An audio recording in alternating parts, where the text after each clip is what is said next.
Regarde des dizaines de vidéos pro-palestiniennes sur le début du conflit. Va sur Al Jazeera Double Down News et je peux te garantir qu'ils ne parleront pas du chef des Arabes, en terre d'Israël en 1948. Ils mentionneront les dirigeants juifs, Herzl, Ben Gourion, Jabotinsky.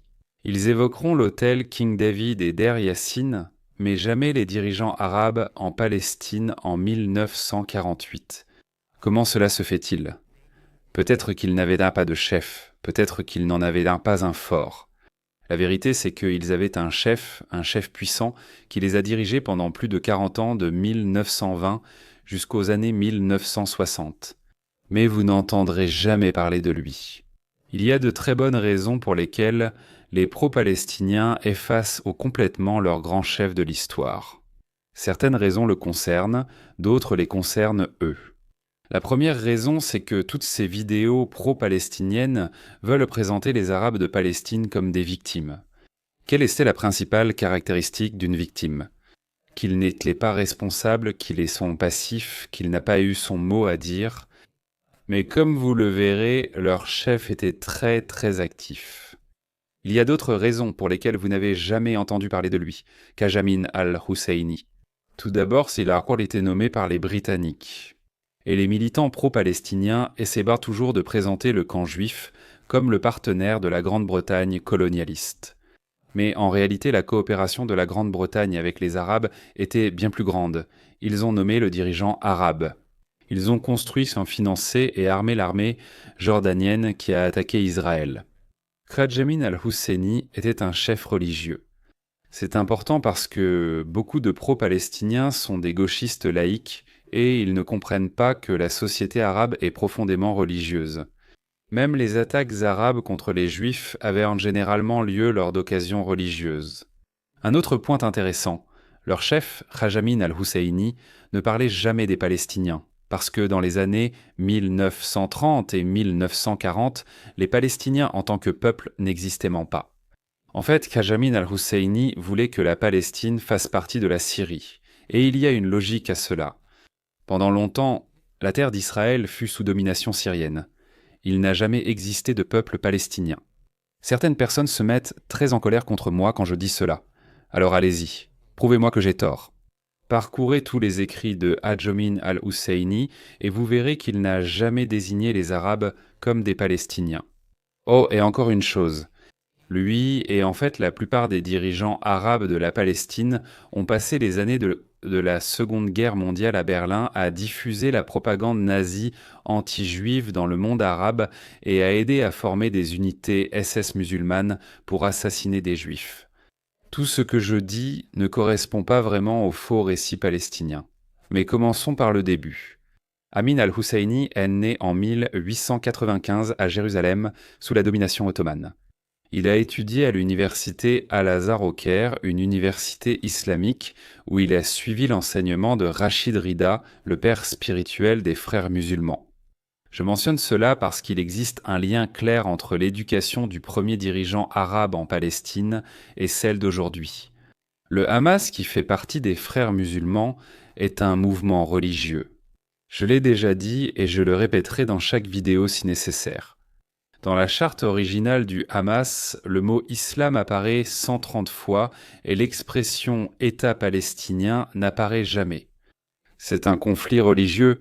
Hezbollah, le djihad islamique, la République islamique d'Iran, tout cela est islamique. Nous le verrons de plus en plus. Pendant la Première Guerre mondiale, El-Husseini était officier ottoman. Mais selon lui, il n'a pas été promu parce que les Turcs, musulmans mais non arabes, ils ne faisaient pas confiance aux officiers arabes. Après la guerre, El-Husseini a participé au Congrès national syrien et a écrit pour le journal Syrie du Sud. Encore car il voulait que la Palestine soit intégrée à la Syrie. En 1920, lors du festival religieux de Nebi Moussa, il a incité la foule, puis est retourné à Jérusalem où il a commencé à tuer des juifs, à piller et à incendier des biens juifs. Lors de ces émeutes de 1920, plus de 20 juifs ont été tués et des centaines ont été blessés. Nous pouvons déjà reconnaître certains schémas récurrents. D'abord, comme je l'ai dit, cela a commencé comme une célébration religieuse. Je n'ai jamais vu de juifs ou de chrétiens quitter une synagogue ou une église et tuer des gens par ferveur religieuse. Deuxièmement, il ne s'agissait pas seulement d'un ou deux extrémistes. Des centaines de musulmans arabes sont descendus dans la rue avec des bâtons et des couteaux, criant « Iqbal Yaoud, égorgez les juifs !» Et les juifs sont chez nos chiens. Vous n'avez pas à l'imaginer. Le 7 octobre, la même joie et excitation ont été observées à Gaza, là où des juifs ont été tués. Les Britanniques ont condamné El-Husseini à 10 ans de prison, mais il s'est évadé. Et 1 an plus tard, les Britanniques l'ont nommé Mufti de Jérusalem. Pourquoi ont-ils fait cela ? Parce que, comme souvent en Occident, ils ont commis l'erreur d'essayer d'apaiser les extrémistes, pensant que cela les rendrait plus modérés. L'année suivante, les Britanniques l'ont placé à la tête du Conseil suprême musulman, un organisme qu'ils ont créé pour gérer les affaires arabes jusqu'au mandat britannique. Pour renforcer sa position, il a affirmé que les Juifs complotaient pour détruire la mosquée El-Aqsa, une accusation encore populaire parmi les musulmans aujourd'hui. Bien sûr, il n'y a jamais eu aucun fondement à cela. Ce qui est typique, c'est qu'il a lui-même violé les droits des Juifs au mur occidental, interdiction d'objets rituels, ordres aux muezzines de perturber les prières juives et promotion d'une revendication islamique française selon laquelle Mahomet aurait attaché El-Bourak près du mur, tout cela pour provoquer les Juifs. Il savait que les Britanniques voulaient en le calme, alors ils céderaient devant lui. En 1928 et 1929, la situation mondiale s'est aggravée et les musulmans ont encore attaqué les Juifs. 133 Juifs ont été tués cette fois. Les Arabes ont anéanti la communauté juive de Gaza et ont brutalement massacré l'ancienne communauté juive d'Hébron. Des Juifs qui y vivaient depuis des siècles, pas des colonisateurs européens, mais des Juifs natifs assassinés par leurs voisins arabes. Dans les vidéos pro-arabes, les pogroms de 1920, 21 et 29 sont toujours décrits comme des éruptions de violence, mais jamais comme des attaques arabes contre les Juifs. Il en va de même pour 1947, lorsque les Arabes ont déclenché une guerre pour détruire les Juifs en terre d'Israël. Au cours des années 1930, El-Husseini s'est concentré sur le recrutement de musulmans du monde entier pour agir contre la communauté juive. Il n'a jamais affirmé que les Juifs avaient envolé des terres, car ils n'en ont volé aucune. Le véritable problème d'El-Husseini était simple. Il a refusé d'accepter toute entité ou souveraineté juive sur n'importe quelle partie de la terre d'Israël. Dans l'islam, les Juifs sont considérés comme inférieurs, et l'idée d'un État juif indépendant était et reste impensable. C'était leur problème à l'époque, et c'est toujours leur problème aujourd'hui. En 1936, il a lancé la révolte arabe contre les Britanniques, les Juifs et même d'autres Arabes.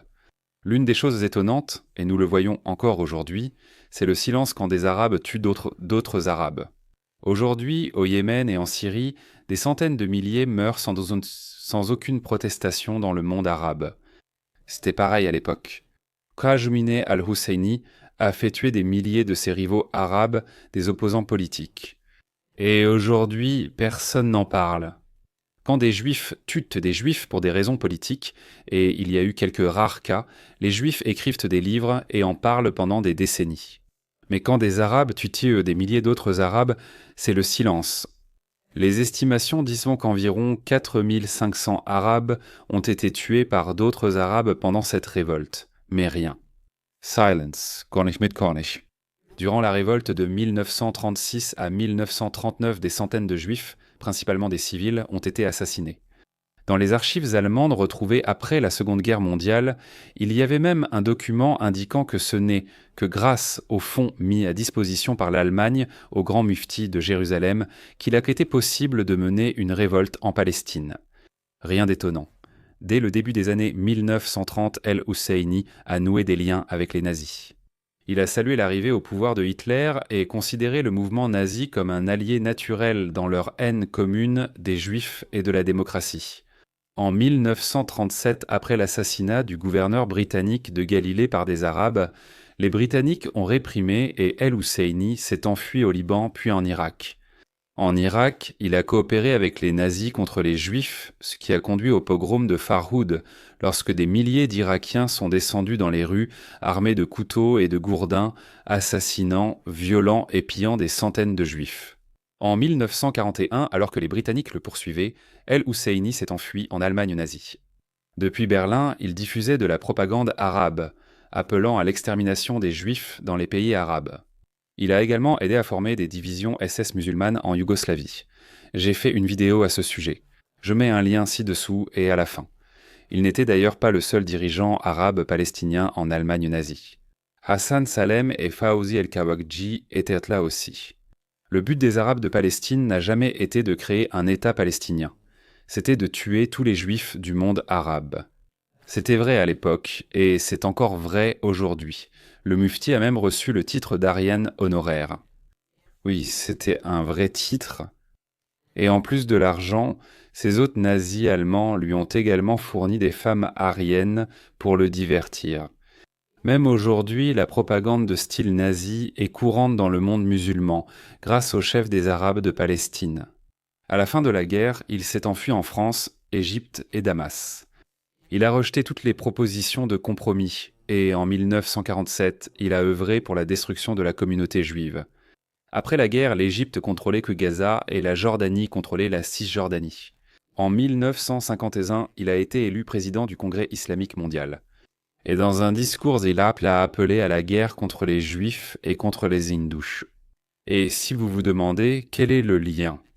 Pourquoi le chef des Arabes en Palestine parlerait-il contre les Hindous ? C'est parce que vous ne regardez pas assez mes vidéos et que vous regardez un peu trop la British Broadcasting Corporation et Cable News Network. J'ai déjà dit que c'est une guerre religieuse, une guerre contre tous les non-musulmans, les juifs, les chrétiens, qui ont aussi disparu des pays musulmans, contre les hindous, contre les bahaïs. Quoi qu'il en soit, durant cette période, Kadjamin al-Husseini a revendiqué avec plusieurs dirigeants arabes et son influence a diminué durant les années 50. En 1964, lors de la création de l'Organisation de libération de la Palestine au Caire, el-Husseini n'a même pas été invité. Au cours de la décennie suivante, son statut s'est encore érodé jusqu'à sa mort en 1974 lorsqu'il a été enterré à Beyrouth. Le nom de Kadjamin el-Husseini a été effacé et oublié dans l'histoire des Arabes en Israël. Et maintenant, vous comprenez pourquoi.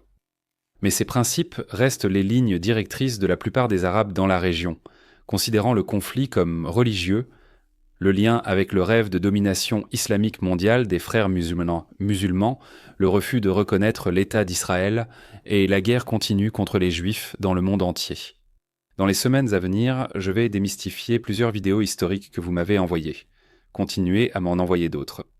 Et si vous le pouvez, prenez mes vidéos et postez-les dans les commentaires de celles qui sont pro-palestiniennes.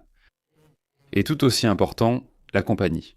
Donc si vous pouvez faire un don, s'il vous plaît, faites-le. Le lien sera ci-dessous.